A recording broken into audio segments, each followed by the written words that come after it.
Hi everyone, so today's video is going to cover what we worked on last week, which was balance, and kind of like the fundamental concept of what we're trying to achieve in this. So to give you a bit of context, when we're on land, humans are designed to obviously be on land and upright, and the only real force acting on us is gravity. Obviously if it's windy, that's another force that's acting on us. But when we're in the water, we're in liquid, we're horizontal, and there's a bunch of different forces acting on us. And this is a super simplified concept, and there are many other layers to it, but this should give you a good picture of what we're trying to achieve when we're swim freestyle. So essentially, if we were to completely relax in the water, just completely relax, we're gonna have some sort of version of this picture here, which is we could term our aquatic signature. Okay, so everyone's is going to be a little bit different, but in essence, this is what is happening. So we have our lungs here, and they are filled with air, and there is going to be a force traveling upwards, which is buoyancy. So our lungs are being forced upwards. Gravity, although a lot more watered down version of gravity is in the water, is going to be acting on these heavy parts of our body, and our heavy parts are our head and our legs, or basically our waist down. Okay, so you've got these two opposing forces. One is you've got buoyancy traveling up, and gravity is forcing those heavy parts of our body down. Now, some people are going to be more horizontal than this. Some people might be super vertical. Okay, so it's really important that you understand what your kind of signature in the water is. And what we're trying to do when we swim, which is we want to be horizontal in our swimming position, is we are trying to use the weight here, so our arms and everything above our lungs, to try and balance out this kind of seesaw, because our lungs are kind of like the pivot or the fulcrum, and we want to get our legs up. So from this position up into a swimming position with the least amount of energy. So rather than having to kick to get our legs up, we want to try and balance out the weight in front of us to try and make our legs feel light. And what the kind of sensation is we're trying to get into the sensation of swimming downhill, because we're leaning into this part, and it helps our legs feel free and liberated, and it's nice and light as we travel along. So what we're really trying to do here is develop our strokes from the inside outwards.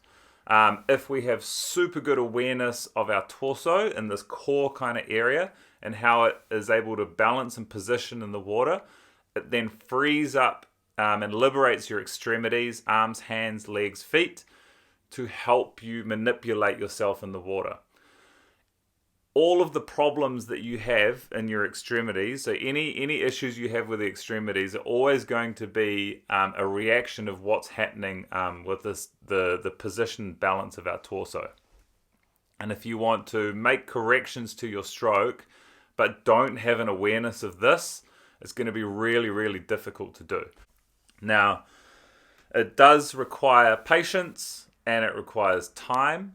And I would encourage you to do this stuff in a bunch of different environments. So in freshwater and seawater, in the pool, obviously. I would also encourage you to do this kind of thing with a wetsuit on and just see what happens to your aquatic signature here when you have the buoyancy of a wetsuit. What we're going to do this week is going to be such a small window. It's nowhere near enough to actually develop real awareness of what's going on, but it'll give you a chance to just see what the basic concept is. I'm going to include 2 videos of me doing this after this. One of them, this was me doing it yesterday. Now, I haven't done any of this stuff for about a month, and I was super rusty getting in the pool. I'd forgotten almost everything that I did a month ago.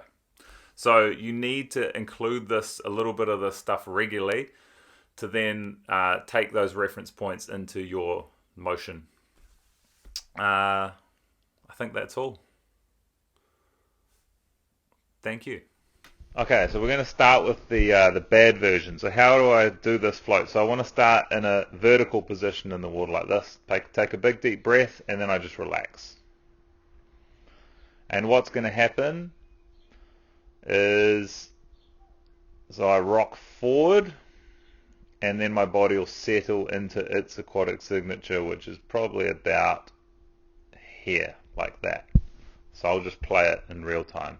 Now what I'm trying to do is extend up through the top of my head and reach forward with my arms to balance out the seesaw and see if I can use that to get my legs up higher in the water. Now this was an early attempt yesterday and I didn't quite have the feeling, I didn't have the activation right. And you'll see my legs only ever get to there. Now I know that they can do better than that because I've done this quite a lot before. You also see there's a bit of a current in the water, pulling me towards the wall. And this will be limited by how long you can hold your breath. So I have a few attempts here.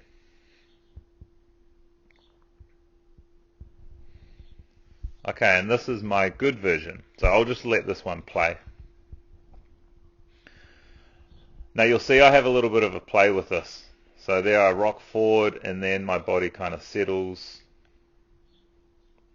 about here. So you'll see here I've got the feeling a little bit better, and as I reach, no, I'm not putting my hands on the lane rope, they're above the lane rope, you'll see my legs pop, pop, pop, pop, pop, and then I kind of let myself rock back down again, and then I have another attempt. So now I'm kind of getting the feeling of what it is, and you'll see how fast my legs travel up there. And my arms are really relaxed. They're not tense. You'll see them reach a little bit here. And in this version, I'm able to find the feeling a lot better, and you can see instantly, you see here, the lightness. So, bang, there, that lightness there is what you're trying to go for. And then I rock back again, and then light, and then rock back, and then light. Let's have a go at the pool.